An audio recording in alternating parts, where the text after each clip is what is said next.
पटना में अधिकारी को पीटने मामले पर लालू के 2 पोते पर एफआईआर। लालू के भतीजे नागेंद्र राय के 2 बेटों पर अधिकारी को पीटने का मामला दर्ज। अधिकारी की पिटाई मामले पर लालू के भतीजे नागेंद्र राय ने दी सफाई। आपके बेटे पर आरोप लग रहा है, अधिकारी जो है कि आरोप लगा रहा है, क्या मामला है?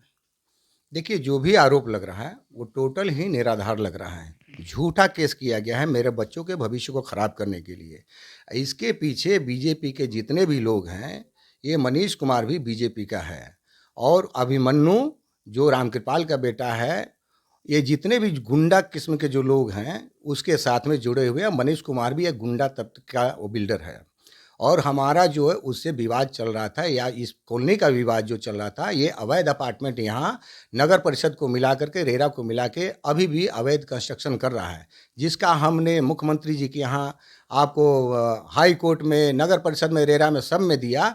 ये पैसा और पैरवी के बल पर ये अभी तक कंस्ट्रक्शन कर रहा है, उसका रजिस्ट्रेशन भी रद्द हो गया है। उसी का विवाद, इसके मन में इसका रोष था। और ये जो है कल जो है रंजन कुमार एक दूर का भतीजा लगता है, वो अपना रोड पे किसी के साथ मिल के अपना खा रहा होगा कुछ भी, ये गाड़ी से आया, वहाँ जाके लगा दिया, जैसा रंजन कुमार कह रहा है, जो क्योंकि हम उससे पूछे तो वो गाड़ी लगा दिया, लगा के वहाँ पे जा करके उसको गाली गलौज और मारपीट करने लगा। ये लोग बोला कि तुम गाली गलौज क्यों कर रहे हो, क्या कर रहे हो, तो हमारा नाम लेके बोलने लगा कि वो क्या कर लेगा, कुछ ही कर लेगा। उसमें दोनों कोई का लड़ाई हुआ, रंजन कुमार में उसमें लड़ाई हुआ। फिर इसने और कोई पवन या उसका कोई भाई है, वो दोनों कमर से पिस्टल निकाल के फायरिंग आरंभ कर दिया। आप लोकल में सबसे पूछ सकते हैं, वहाँ बहुत से दुकान वाले हैं जो दुकान खोले होंगे, वो सब सुने होंगे। उसके बाद जो है कि फायरिंग किया, जिसमें इसके नाक को और गाल को छीलते हुए जो है गोली निकल गई। ये बच गया, बाल बाल बच गया, किसी तरह से वहाँ से भागा। फिर हमको इन्फॉर्मेशन हुआ तो हम डॉक्टर के पास ट्रीटमेंट कराए। और वो इतना बड़ा लफुआ और इतना बड़ा घटिया और किस्म का आदमी है, जो कि हमेशा लड़ाई के लिए उतारू रहता है। हमारे घर के बाहर भी आकर के कभी कभी बदतमीजी किया है, फिर भी उसको हम बर्दाश्त किए हैं।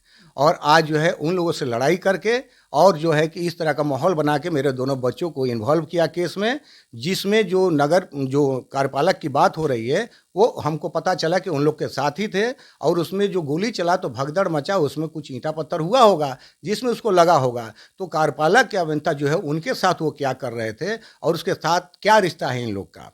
तो ये लोग एक गुट बना करके अवैध ही लोग कंस्ट्रक्शन करते हैं। हमको यही लग रहा है कि जितने भी कार्यपालक जो एग्जीक्यूटिव लोग होते हैं, इनके साथ ये मिल के, कुछ आईएएस आईपीएस के साथ मिलकर, कुछ नेताओं के साथ मिल करके ये लोग अवैध रूप से अपार्टमेंट बनाते हैं, ज़मीन कब्जा करते हैं, और इस तरह का गुंडागर्दी करते हैं, जिससे बेखौफ होकर सबसे लड़ते चलते हैं।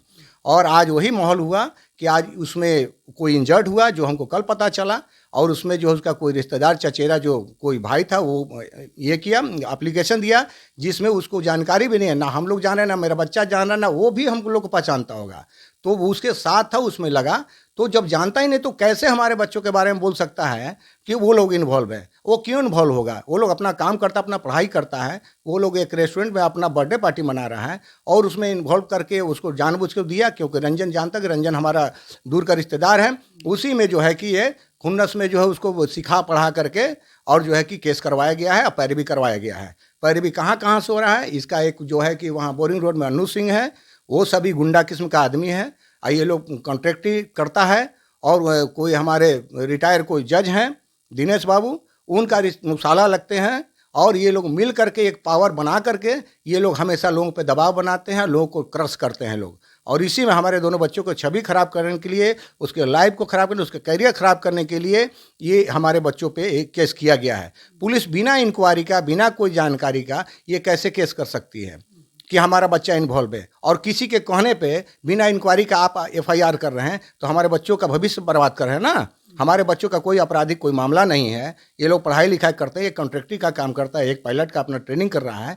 और ये चीज़ जो है कि जानबूझ के हमको हताश करने के लिए, हमको जो है कि बदनाम और पार्टी को बदनाम करने के लिए काम चल रहा है, क्योंकि ये न्यायपूर्ण नहीं है। ये हम चाहते हैं, आदरणीय जो भी सीनियर एसपी और जो भी डीजीपी हैं, उनसे निवेदन करते हैं कि इसको अच्छे तरीके से जांच होनी चाहिए कि मनीष कुमार के सिद्ध अभियंता का क्या रिलेशन है, और वो जो डोभी में है तो यहाँ क्या कर रहे थे, उनके साथ क्या कर रहे थे, इसकी होनी चाहिए। और हमारे ऊपर, बच्चों के ऊपर अगर एविडेंस नहीं है तो उन लोग पे कार्रवाई होनी चाहिए, क्योंकि रंजन भी जो है एफआईआर किया है, और मनीष कुमार सिंह पे और जितने भी लोग हैं।